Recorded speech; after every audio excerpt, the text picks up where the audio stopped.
Good morning class 10। मैं आपको आज डिस्कस करना चाहती हूँ चैप्टर 2, जो कि आपका क्या है, पॉलिनोमियल, जिसको हम हिंदी में क्या कहते हैं, बहुपद। क्या कहते हैं? बहुपद। जो ये बहुपद है पॉलिनोमियल, उसका जनरल जो फॉर्म होता है वो क्या होता है, जैसे एफ एक्स उसको डिनोट करेंगे तो ए एन एक्स की power N plus A N minus one x की पावर एन माइनस वन। इसी तरह से जो पार्ट्स होती हैं वो एक्स की क्या होती है, कम होती है। जैसे अगर एक्स एन है, एक्स की पावर क्या है 2, तो नेक्स्ट में एक्स की पावर क्या होगी 1 होगी। फिर नेक्स्ट में पावर क्या हो जाएगी 0, एक्स की पावर 0, मतलब सिर्फ क्या बचेगा, कांस्टेंट टर्म बचेगा। तो एक्स की पावर जो ये आपका ए क्या है, कांस्टेंट है, एक्स क्या है, वेरिएबल है, और जो एन होता है वो पॉजिटिव इंटीजर होता है। आपका पॉजिटिव इंटीजर होना चाहिए, ठीक है। अंडर रूट में इसकी वैल्यू नहीं होनी चाहिए और ना नेगेटिव में इसकी वैल्यू होनी चाहिए। अगर इसकी एन की वैल्यू माइनस में है, इसका घात बोलते हैं, एक्स की घात अगर माइनस में है, इसकी पावर माइनस में है, तो ये पॉलिनोमियल है, बहुपद की गिनती में नहीं आएगा। अब आपकी दूसरी चीज़ क्या इंपॉर्टेंट है, जो है डिग्री ऑफ पॉलिनोमियल, जिसको हम क्या कहते हैं हिंदी में, बहुपद की घात। क्या कहते हैं? बहुपद की घात। अब आपको एक पॉलिनोमियल दिया है, उसकी घात कितनी क्या होगी, एक्सपोनेंट विद हाईएस्ट डिग्री। जैसे आपको अगर दिया है क्वेश्चन में 6x³ plus 7x plus 3x² minus 1, तो इसमें क्या है, जो x की जो घात है इसमें 3 है, इसमें क्या है 1 है, इसमें क्या है 2 है, इसमें कुछ नहीं है, तो x की घात कितनी है 0 है। तो सबसे ज़्यादा x की घात कौन सी है, 3 है। तो इस पॉलिनोमियल का, इस बहुपद का डिग्री क्या हो गया, इसकी घात क्या होगी बहुपद की, 3। क्या हो गई, 3 हो गई। अब हम पढ़ेंगे पॉलिनोमियल की टाइप्स। जो बहुपद हैं आपके पॉलिनोमियल्स, वो कितने तरीके के होते हैं, ठीक है, उनको डिग्री के हिसाब से, ठीक है, डिग्री के बेसिस पे इसको डिवाइड कर रखा है, 1 2 3 4 5। तो 5 तरीके के आपके पॉलिनोमियल्स हो गए, बहुपद हो गए। पहला है कांस्टेंट पॉलिनोमियल। क्या है कांस्टेंट पॉलिनोमियल, जिसमें डिग्री क्या होती है 0। जिस बहुपद की डिग्री क्या होगी 0 होगी, उसको क्या कहेंगे, कांस्टेंट पॉलिनोमियल। जैसे आपका 7 है, तो इसमें कोई वेरिएबल नहीं है, इसका मतलब कुछ भी लगा सकते हो, y की वेरिएबल क्या है, इसकी डिग्री क्या है, इसकी 0 है। इसमें कोई वेरिएबल नहीं है, इसका मतलब जो डिग्री क्या है, इसकी 0 है। क्या है डिग्री इसकी 0। तो जिसकी डिग्री 0 है उसको क्या कहेंगे, कांस्टेंट पॉलिनोमियल। फिर आपका लीनियर पॉलिनोमियल हो गया, जिसका डिग्री क्या हो गई 1 हो गई। जैसे 4x माइनस 1 है, तो 4x माइनस 1, तो इसमें x की डिग्री क्या है 1 है, इसमें x की डिग्री क्या है 1। अब आपका आता है क्वाड्रेटिक पॉलिनोमियल। क्वाड्रेटिक पॉलिनोमियल में डिग्री कितनी होती है 2, ठीक है। और लीनियर पॉलिनोमियल को हिंदी में क्या कहते हैं, रेखिक बहुपद। क्या कहेंगे, रेखिक बहुपद। रेखिक बहुपद की डिग्री कितनी होती है, घात कितनी हुई 1, द्विघात बहुपद की घात कितनी हुई 2। जैसे 3x² है माइनस x प्लस 2, तो इसमें सबसे ज़्यादा बड़ी घात किसकी है, कौन सी है, x²। तो 2 क्या हो गया, इसकी डिग्री हो गई। अब आपका आ गया क्यूबिक पॉलिनोमियल। क्यूबिक पॉलिनोमियल जो सबसे बड़ी घात क्या हो गई 3 हो गई। अब इस वाले पॉलिनोमियल में, बहुपद में सबसे बड़ी घात क्या है 3 ही है, इसकी घात क्या है 1 है, इसकी घात क्या है 3, तो सबसे बड़ी घात क्या होगी 3। तो इसको क्या कहेंगे, त्रिघात बहुपद। क्या कहेंगे, त्रिघात बहुपद। अब आपका सबसे लास्ट क्या आता है, by quadratic polynomial. By quadratic polynomial जिसमें हाईएस्ट डिग्री कितनी होगी, सबसे ज़्यादा डिग्री क्या हो गई 4 हो गई, उसका क्या कहते हैं, बाई क्वाड्रेटिक पॉलिनोमियल, ठीक है। तो इसको अब ध्यान रखो कि जैसे पॉलिनोमियल है 3/5, एक्स की पावर क्या है 4, इसमें एक्स की घात कितनी है 3, तो सबसे ज़्यादा बड़ी घात क्या है 4, तो इस बहुपद की घात कितनी हो गई 4। तो आपको क्लियर है। तो घात के अकॉर्डिंग हमारे कितने हो गए, 5 बहुपद हो गए। कांस्टेंट जिसकी डिग्री 0, रेखिक बहुपद लीनियर पॉलिनोमियल जिसकी डिग्री 1, द्विघात बहुपद जिसकी क्वाड्रेटिक पॉलिनोमियल कहते हैं, जिसकी डिग्री क्या होगी 2, त्रिघात बहुपद जिसकी को क्यूबिक पॉलिनोमियल कहते हैं, जिसकी डिग्री क्या हो गई 3, और आपका बाई क्वाड्रेटिक पॉलिनोमियल जिसकी डिग्री क्या हो गई 4। अब zeros of polynomial. Zeros of polynomial मतलब जो एक्स के आंसर है, जो एक्स का जो सॉल्यूशन निकलेगा उसको हिंदी में क्या कहते हैं, शून्य, और इंग्लिश में क्या कहेंगे, जीरोस ऑफ अ पॉलिनोमियल। जैसे ये आपका क्यूबिक पॉलिनोमियल है, तो सबसे बड़ी घात क्या है, इसमें 3 है, तो इसमें एक्स की वैल्यूज़ कितनी निकलेंगी, 3 इसके ज़ीरोस निकलेंगे। इसमें जो क्वाड्रेटिक होता है जिसमें घात 2 होती है, इसके कितने ज़ीरोस निकलेंगे, 2 निकलेंगे। तो जितने ज़ीरोस होते हैं, जितनी घात होती है उतने ही इसके ज़ीरोस निकलते हैं, ठीक है। तो a real number alpha is a zero of a polynomial if F x, अगर हम वो जो आंसर है उसमें पुट करें, जैसे इसमें है, अगर इसका सॉल्यूशन 1 है, अगर मान के चलते हैं इसका सॉल्यूशन 1 है, अगर 1 हम x की वैल्यू पुट करते हैं तो आंसर क्या आना चाहिए, 0। तो हम क्या कहते हैं, वो उसका क्या हो गया, शून्य हो गया। अब आपका हम स्टैंडर्ड फॉर्म की बात करेंगे, तो 3 ही आपका इम्पॉर्टेंट चीज़ है जिसको आपको, जिसके स्टैंडर्ड फॉर्म हमेशा आपको याद रखने हैं। पहला है रेखिक बहुपद, जिसको क्या कहते हैं, लीनियर पॉलिनोमियल, क्वाड्रेटिक द्विघात, और क्यूबिक हो गया त्रिघात। अब लीनियर की रेखिक है तो इसकी सबसे हाईएस्ट डिग्री क्या होगी, 1 हो गई। तो हाईएस्ट डिग्री 1 है तो x के ऊपर 1 ही पावर सबसे बड़ा होगा, तो ax प्लस कॉन्स्टेंट लिखेंगे, ठीक है, उसके माइनस होते रहता है ना, तो इसकी पावर 1 है तो नेक्स्ट पावर क्या होगी, 0। तो ax प्लस b क्या हो गया आपका रेखिक जो बहुपद है उसका स्टैंडर्ड फॉर्म हो गया, जिसमें a 0 नहीं होता हमेशा a, क्योंकि अगर ये ही 0 हो जाएगा तो ये पूरी वैल्यू क्या हो गई, 0 हो गई, तो ये पूरी वैल्यू 0 हो गई, तो उसकी डिग्री आपकी 1 रही नहीं, फिर तो ये कांस्टेंट पॉलिनोमियल बन गया। अब आपका है क्वाड्रेटिक द्विघात। क्वाड्रेटिक द्विघात में क्या है आपका ax स्क्वायर, जो सबसे हाईएस्ट क्या होनी चाहिए, एक्स स्क्वायर, तो a उसके साथ जो कांस्टेंट लगा एक्स स्क्वायर, फिर एक कम हुआ b लगाएंगे, a के बाद क्या लगाएंगे b, एक्स प्लस सी आपका सिर्फ अकेला जो कांस्टेंट होता है वो। इसमें भी a कभी ये 0 हो सकता है, ये 0 हो सकता है, पर कभी ये फर्स्ट वाला जो a है वो जो एक्स स्क्वायर का गुणांक है, जो एक्स स्क्वायर का कोएफिशिएंट है a, वो कभी 0 नहीं होगा, ठीक है। अब क्यूबिक में क्या है, त्रिघात में क्या है, तो सबसे हाईएस्ट डिग्री क्या हो गई, 3 हो गई, तो ax क्यूब, फिर कम होगा तो 2 होगा x का square, b plus B X square plus C X plus D, ठीक है, कि कम करके, और सब में क्या है आपका प्लस ही है, ठीक है। अगर कहीं पे आपको क्वेश्चन दिया है जैसे 6x स्क्वायर माइनस 2x ये दिया है, तो इसमें a की वैल्यू क्या है, 6 है, a क्या है आपका 6 है, और इसमें b कोएफिशिएंट किसका होता है, b किसका गुणांक होता है, x का, तो b की वैल्यू क्या है, 2 नहीं लिखते, इसमें क्या लिखेंगे, -2, b की वैल्यू क्या होगी, -2, और जो c क्या है, इसमें c कुछ भी नहीं है, तो c की वैल्यू क्या होगी, इसमें 0, क्या हो गई, 0।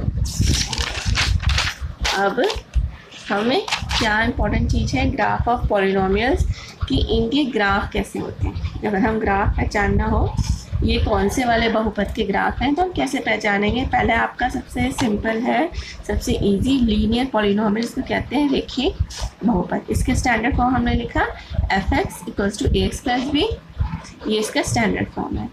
अब इसका एक ही सॉल्यूशन निकलेगा, इसका सॉल्यूशन क्या निकलेगा, एक ही निकलेगा, क्योंकि इसकी डिग्री 1 है, तो एक ही सॉल्यूशन निकलेगा। जब एक ही सॉल्यूशन निकलेगा तो ये एक बार ही एक्स एक्सिस पे, देखो इसका जो ग्राफ बनेगा वो रेखिक है ना, लीनियर है ना, तो इसका मतलब हमेशा क्या बनता है, एक स्ट्रेट लाइन बनता है। क्या बनता है, स्ट्रेट लाइन, और जो कि एक ही बार एक्स, कौन से एक्सिस को काटेगा, एक्स एक्सिस को, एक ही बार एक ही पॉइंट से पास होगा, ठीक है। तो और जिस पॉइंट से पास होगा उसको क्या कहेंगे, -b/a, और y क्या है इसमें, 0, y क्या है इसमें 0, और इसका पॉइंट क्या होगा, -b/a। तो हमेशा क्या बनता है, लीनियर पॉलिनोमियल का जो रेखिक बहुपद होता है उसका कैसे ग्राफ बनेगा, स्ट्रेट लाइन ग्राफ बनेगा, ठीक है। अब आपका आता है क्वाड्रेटिक पॉलिनोमियल, ठीक है। क्वाड्रेटिक पॉलिनोमियल डिग्री 2 है, तो एक्सिस को कितने पॉइंट पे क्रॉस करेगा, 2 पॉइंट्स पे। किस पे क्रॉस करेगा, 2 पॉइंट्स पे। अब इसमें भी जो आपको केस है इसमें क्या होता है, पहला केस क्या है, जब हम व्हेन आपको स्टैंडर्ड फॉर्म क्या है इसका, ax² + bx + c, इसको जब हम फैक्टराइज करते हैं, इसका गुणनखंड करते हैं, तो अगर दो डिस्टिंक्ट लीनियर फैक्टर अगर दो अलग अलग आंसर निकालता है, ठीक है, इसके दो सॉल्यूशन निकलेंगे, दो आंसर निकलेंगे, अगर दोनों आंसर अलग अलग निकलते हैं तो ये एक्स एक्सिस को दो अलग अलग पॉइंट पे क्या करेगा, कट करेगा। जैसे आपका पहला क्वेश्चन है x² - 2x - 8 है, इसका हम मिडल टर्म स्प्लिट करते हैं तो हमारा क्या आंसर आया, इधर आप देखोगे x - 4 x + 2, तो x की वैल्यू क्या आ गई 4 और -2, तो दो अलग अलग आंसर आए हैं x की, ठीक है। अब इसका जो ग्राफ बनेगा क्वाड्रेटिक पॉलिनोमियल क्या बनेगा, पैराबोला बनेगा। क्या बनेगा, पैराबोला। क्या बनेगा, पैराबोला। और उसके दो आंसर आए थे 4 और -2, तो 4 0 4 x पे कट करेगा बस, तो y क्या होगी 0 होगी और -2 0, ठीक है। और दूसरा पॉइंट है इसमें देखो x² क्या है, पॉजिटिव है, x² के आगे माइनस नहीं है, तो पैराबोला जिसको हम हिंदी में क्या कहते हैं, परवलय। क्या कहते हैं, परवलय। इसका जो मुंह होगा वो ऊपर के साइड ओपन होगा। किस साइड ओपन होगा, ऊपर के साइड। अब ऐसे ही क्वेश्चन में अगर ये देखो 3 - 2x - x² है, इसको स्टैंडर्ड फॉर्म में लेके आए हम, तो -x² पहले आया, फिर -2x + 3, इसमें जो x² के आगे क्या लगा है, माइनस लगा है। अब इसमें हमने मिडल टर्म स्प्लिट किया तो इसके आंसर में दो अलग अलग आए, x की वैल्यू 1 और x की वैल्यू क्या आ गई, -3। अब क्योंकि ये दो तो अलग वैल्यू आई, पर क्योंकि x² माइनस था, इसलिए जो पैराबोला का जो इसमें फेस होगा वो किस साइड होगा, नीचे के साइड। तो आपको ये ध्यान रखना है, अगर x² की वैल्यू पॉजिटिव है और क्वाड्रेटिक है तो द्विघात बहुपद है, तो उसका मुंह किस साइड खुला होगा, ऊपर की साइड। अगर x² क्या है, माइनस में है, नेगेटिव में है, तो पैराबोला का फेस किस साइड होगा, नीचे, डाउनवर्ड, ठीक है। और दो सॉल्यूशन निकले हैं, दोनों अलग अलग निकले हैं, तो x को दो अलग अलग पॉइंट पे ये पैराबोला कट करेगा, ठीक है। और हिंदी में क्या कहते हैं उसको, पैराबोला को परवलय। अब दूसरे केस में when is factorisable into 2 equal factor, जब दोनों x की जो आंसर आया है हमारा, जो x की वैल्यू इसमें जैसे अलग अलग आई है ना, ये देखो 4 - 2, इसमें जो x की वैल्यू क्या आई है, एक ही आंसर आया है, दोनों में x की वैल्यू क्या आ गई, एक है। जैसे एक क्वेश्चन है देखो x² - 6x + 9 है, इसका हमने मिडल टर्म स्प्लिट किया, -6x को क्या लिखा, -3x -6x होता है, तो आंसर क्या है, x - 3 x - 3, तो x = 3 x = 3, दोनों में क्या आ गया, वही आया, 3 आया वैल्यू। तब इसमें भी क्या बनेगा, पैराबोला, पर क्योंकि दोनों आंसर सेम है तो x को किस पे कट करेगा, एक ही पॉइंट पे कट करेगा। इसका जो वर्टेक्स है, पैराबोला का जो वर्टेक्स है वो नीचे की तरफ इस तरह से आएगा, क्योंकि x² पॉजिटिव था तो एक ही पॉइंट पे टच किया। एक पॉइंट पे क्यों टच किया, क्योंकि अगर आपको इस तरह से ग्राफ बनाया है तो आंसर आपसे पूछ सकते हैं क्या दोनों के जो सॉल्यूशन निकले, x की वैल्यू निकली है वो सेम आई है कि नहीं आई। तो आप ग्राफ देख के ही बता सकते हो कि इसमें जो x की जो दोनों वैल्यू आई है, सॉल्यूशन आया है, क्योंकि द्विघात है तो दो आंसर निकलेंगे, और जो दोनों आंसर निकले हैं वो क्या है, एक ही आंसर निकले हैं, दोनों का आंसर क्या आया है, सेम ही आया है, तो इसलिए एक पॉइंट पे ये कट। अब इसी में अगर जो x² की वैल्यू क्या होती है, नेगेटिव होती है, तो ये ऊपर के साइड मुंह ओपन हुआ है, तो किस साइड मुंह ओपन होता है, जैसे क्वेश्चन ये दे रखा है, तो यही ग्राफ के आंसर क्या है, इसका x की वैल्यू हाफ आई है, तो यहाँ पे बनता, और नीचे की साइड इसका क्या होता, फेस ओपन होता, क्योंकि इसमें x² क्या है आपका माइनस, ठीक है। अब हम देखेंगे थर्ड केस। थर्ड केस में क्या है, अगर आपने x² + bx + c लिया है, पर हम इसको फैक्टराइज करने की कोशिश कर रहे हैं, पर वो फैक्टराइज ही नहीं हो रहा। क्या नहीं हो रहा, फैक्टराइज नहीं हो रहा। तो इसमें जो पैराबोला जो बनेगा वो x एक्सिस को टच ही नहीं करेगा, ठीक है। जब हमने उसको फैक्टराइज करने की कोशिश करी, मिडल टर्म स्प्लिट करने की कोशिश करी, तो हमारा मिडल टर्म स्प्लिट नहीं हुआ। तो इसमें क्या हो, पैराबोला कैसा बनेगा, इस तरह का पैराबोला जो x एक्सिस को टच ही नहीं कर रहा है, इसमें x को टच कर रहा है, ये x एक्सिस हुआ, इसको ये पैराबोला टच कर रहा है, नहीं कर रहा। इसका मतलब जो ये क्वाड्रेटिक जो इक्वेशन है, जो द्विघात बहुपद है, उस वो क्या नहीं हो रही, वो उसका गुणनखंड नहीं हो रहा, वो फैक्टराइज नहीं हो रहा। मैंने क्वेश्चन लिखा है इसे 2x² माइनस 4x प्लस 5 है, तो आप इसे करके देखो कि ये फैक्टराइज नहीं होगा। बस इसका वर्टेक्स का निकल जाएगा। वर्टेक्स क्या होता है, ये जो पॉइंट, जो नीचे वाला लंबा सा पॉइंट होता है, ये पॉइंट होता है, इसको क्या कहते हैं, वर्टेक्स। तो इसका वर्टेक्स का फॉर्मूला क्या होता है, -b/2a, और ये x की वैल्यू हो गई, और -d/4a क्या हो गई, किसकी वैल्यू, y की वैल्यू। ठीक है। अब b क्या होता है, b आपका क्या होता है, इसका b की वैल्यू क्या होती है, b होता है x का गुणांक, कोएफिशिएंट ऑफ x, और a क्या होता है, किसका कोएफिशिएंट हुआ, x² का कोएफिशिएंट हुआ, और c क्या होता है, जो कांस्टेंट टर्म होता है वो हुआ। तो इसमें a क्या है, 2 है, और b क्या है, -4 है, क्या लिखेंगे, -4, और c क्या है आपका 5। तो इसमें पुट करके a 2 लिख दिया मैंने इधर, हमने d की वैल्यू निकाल ली, तो आपका वर्टेक्स क्या आ गया, 1 और 3। तो 1 और 3 हमने पॉइंट नोट कर लिया है।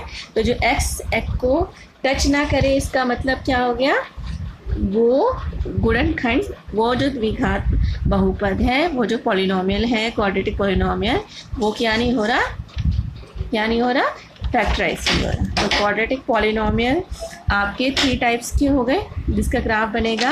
पहला, जब दोनों आंसर क्या निकलते हैं, अलग अलग निकलते हैं। जब दोनों आंसर अलग अलग निकलें तो 2 पॉइंट्स पे एक्स एक्सिस को कट करेगा, और पैराबोला, अगर x² पॉजिटिव है तो पैराबोला का फेस अप साइड होगा, अगर x² नेगेटिव है तो पैराबोला का फेस किस साइड होगा, नीचे के साइड। और आपका केस 3 में क्या है, जब आपका किसी भी उसमें वो नहीं हो रहा है, क्या बोलते हैं, जब फैक्टराइज ही नहीं हो रहा, तब आपका जो पैराबोला है वो क्या होगा, वो एक्स एक्सिस पे टच नहीं करेगा। और जब एक्स एक्सिस पे टच नहीं करेगा, ये पॉजिटिव है, इसका मतलब x² देखो, x² पॉजिटिव है तो इसके ऊपर फेस है, अगर यही x² क्या होता है, नेगेटिव, तो फेस किस साइड होता है इस पैराबोला का, ये ऐसे बनता है, बिना टच किए हुए एक्स एक्सिस को किस साइड बनता, नीचे के साइड बनता। अब आपका सबसे जो थर्ड है, ग्राफ ऑफ क्यूबिक पॉलिनोमियल। क्या है, ग्राफ ऑफ क्यूबिक पॉलिनोमियल। अब ग्राफ ऑफ क्यूबिक पॉलिनोमियल, पहले हमने क्यूबिक पॉलिनोमियल लिख लिया, ax³ + bx² + cx + d। तो इसमें कितने सॉल्यूशन हो गए, 3 सॉल्यूशन हो गए। इसमें भी वही है, 3 सॉल्यूशन, जब तीनों की तीनों अलग अलग हैं, और तीनों में 2 एक है और 1 अलग है, और क्या है, थर्ड में क्या है, जब तीनों का आंसर क्या है, सेम है। अब पहले वाला केस किया है जिसमें हमने क्या किया है, इसमें तीनों के आंसर क्या है, डिफरेंट है। इसमें x की वैल्यू 0 आई, इसमें 2 आई, इसमें क्या आई, -2। ठीक है। तब इसमें ये कर्व बनता है, क्या बनता है, कर्व, और एक्सिस को तीनों पॉइंट अलग अलग आए सोल्यूशन, तो 3 जगह पे क्या करेगा, कट करेगा। ठीक है, ये कट किया तो ये क्या बना, इस तरह से कर्व बनता है। किसका, क्यूबिक का क्या बनेगा, हमेशा कर्व बनेगा, इसको कहते हैं त्रिघात बहुपद।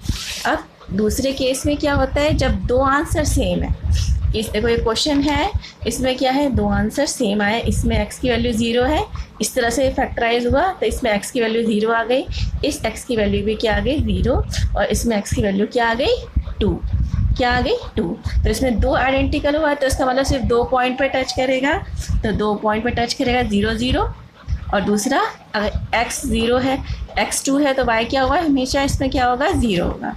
तो 0 0 2 0 2, ये कर्व कितने पॉइंट पे टच करेगा, सिर्फ 2 पॉइंट पे। अब तीसरा केस क्या है, जब तीनों के आंसर क्या है, सेम है। जैसे एक क्वेश्चन है, इसमें 3 x की वैल्यू 0, दूसरे x की वैल्यू भी 0, तीसरे x की वैल्यू भी क्या है, 0। इसका मतलब ये सिर्फ एक ही पॉइंट जो कर्व है, x को 0 0 पे एक ही जगह पे टच करेगा, और इस तरह से कर्व बनेगा। ठीक है, मेरे ख्याल से अभी ये क्लियर है। इस ग्राफ का पॉइंट आपको क्लियर हो गया होगा। तो आपको हमेशा याद रखना है, फर्स्ट आपका लीनियर का हमेशा क्या बनेगा, स्ट्रेट लाइन बनेगा। क्वाड्रेटिक पॉलिनोमियल का पैराबोला बनता है, और उसके 3 डिफरेंट केस है। ठीक है, 2 सॉल्यूशन है तो 3 डिफरेंट